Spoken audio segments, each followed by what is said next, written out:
What's on guys, we're back with a brand new video. Today, since we're continuing on the mid-season trend, I'll be doing my mid-season All-Australian squad. So it's just how players have performed so far this season. And yeah, I'm going to put in positions kind of like how I usually select an All-Australian squad. And yeah, nothing else really to explain about this. You guys will understand once I go through it and all this stuff. So make sure to drop a like and a subscribe because we are so close to 700 subscribers and we can get there, in the next couple of weeks. They'll be absolutely insane. So let's get straight into the video.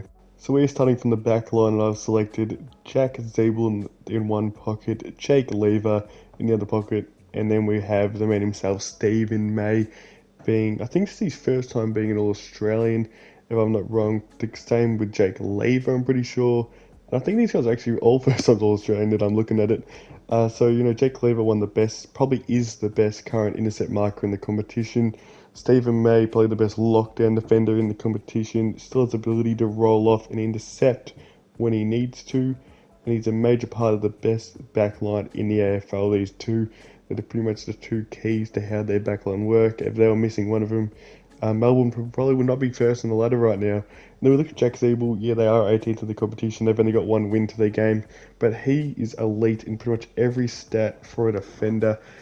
People call him a bit of a stat padder for like fantasy points and all that stuff. And I don't think that's what he's doing. He's trying to lead this young backline, which has the players like McKay and stuff like that in it. And he's an absolute this elite footballer that has changed position into a backman for the first time in his career after being kind of like a medium forward over the past couple of years in the early days in midfielder, but I think he's finally found his position as a backman for the last few parts of his career.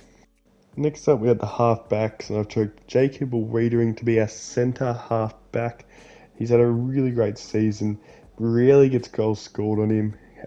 Lately he's been playing almost like a loose, like what Jake Lever's been doing, and coming off and intercepting. Against Sydney on the weekend, he was just marking everything. Sadly, Liam Jones couldn't hold his end of the bargain, and Buddy got off the chain, but Jacob Wiedering played really good. And then we've got Daniel Rich, first time All-Australian right here. He's probably one of the best rebounders in the game. His ability to kick, he's probably the best kick in the competition, or if not the best kick, probably top 5 at least.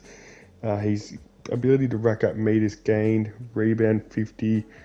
He's not the best intercept marker or lockdown defender, you would have to say, but he's so good at rebounding. And yeah, he's another kind of oldie on this list, but he's hitting career best form at such an old age.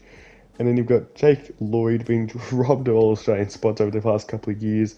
He just accumulates off the half-back line. He seems to be everywhere. He burns, he creates options, he runs all day, Jake Lloyd. Next up, we've got our inside midfielders plus our ruckman. I've tried Gorney and Oliver for Melbourne, and then Ollie Wines. Oliver and Wines are probably the two best contested ball midfielders in the competition, and still has the ability to go on the rebound.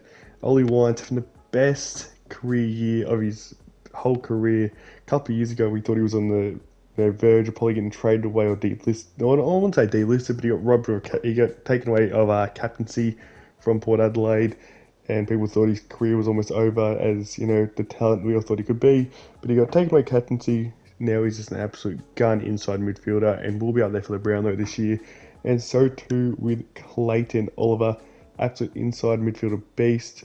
Been, called an accumulator, not real damaging in the past, but he's really tidied up his kicking. He even has the ability to kick goals a bit last year. He kicked more goals this year than he did the whole of last season. I think he's almost doubled them, which is great for him. And then Max Gawn, he's played a bit more forward this year, which has been great for his career, being paired up with Luke Jackson. But there's no one really close to what he does in the ruck this year, and he's bringing Melbourne to #1 in the AFL. Next up, for the centre line plus the wingman, I've gone with Zach Merritt and Jack McRae on the wings. Now, they're not, actual wingmen. I've gone kind of like the All-Australian selectors approach with this one. And I've chosen Jack Steele, who's probably the best two-way midfielder in the competition right now.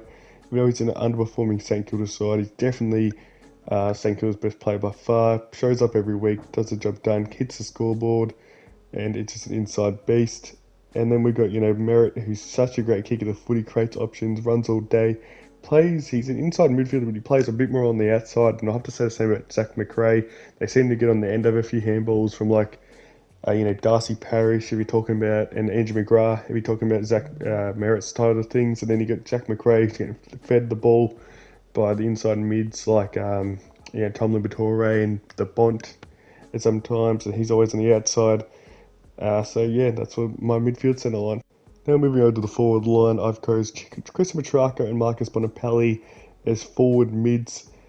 In the All-Australian selectors, they usually do choose these positions as the forward mids, except last year when they chose to take Dusty in the forward pocket, but that did not make sense. But I've gone with Chris Petrarca and the Bont, both on the half forwards. They seem to be the two best midfielders in the competition of pushing forward to go along with Dusty, but I thought Dusty hasn't been as good as these guys as doing this year, and these guys should be out there for the Brownlow. And we've got Tex Walker, who's had an absolute bounce back year, will probably finish in the top 3 or not even win the Coleman medal this year. That's just how good he's playing. But he's still up there in the score involvement, seems to push a bit more up the ground than the full forward that you guys will see in a minute. So that's why I've chosen him to be the centre forward. And then we've got the forward line. Now the pockets, I wasn't quite sure who to chuck in the pockets, so I tried to go for a medium forward in Bailey Fritsch, who's had an absolute, I wouldn't say breakout year, but you kind of could say that. Well, last year kind of had his breakout year, but this year more people are noticing him in a winning Melbourne side. Has kicked around like 25 to 30 goals this year already. He's probably, I think he's top 10 in goal kicking, if I'm not wrong. I don't have the stat up in front of me. But then you got Tipper Woody, who's kicked the most goals out of any small forward, so I thought he had to go in here, being so damaging to Essendon pushing up the ladder this year. And then we got big Harry Mackay having a breakout year, kicked the most goals with 38 currently in the competition. And he's hands down going to have an All-Australian spot if he keeps up his form right now. And rounding off, we got the bench. I've chosen with Harris Andrews and Dustin Martin as our defender and forward off the bench. You're probably thinking, why did you choose Dusty as your forward? Well, I kind of thought he he usually plays a lot of deep forward, so I thought we chuck him in, and I didn't want to chuck an actual key forward off the bench, and there was no really other smaller options. I could have went with someone like a Toby Green or something like that, but he's kind of been injured this year, so I thought I'll go for Dusty. And then I got Harris Andrews, who's definitely the other best defender that didn't make the starting 6. And, like Stephen Hay or Jacob Wiedering having any worse of a year, then you probably chuck him in there. But it's not that Harris Andrews is having a down year, it's just that Stephen May is playing out of his mind at that fullback position. So I had to give him the spot. And then we got, the young stars in Darcy Parish, who's had probably the best leap in the terms of what he was last year. He's finally got given an inside mid role, and he's absolutely flourishing. I think he's top 5 in disposals this year, averaging about 31 disposals. Same with Sam Walsh. I think he's averaging about 29 to 30 disposals this year. Doing so great for their respective clubs. So thanks for watching, guys. Make sure to drop a like and a subscribe, and thanks for watching.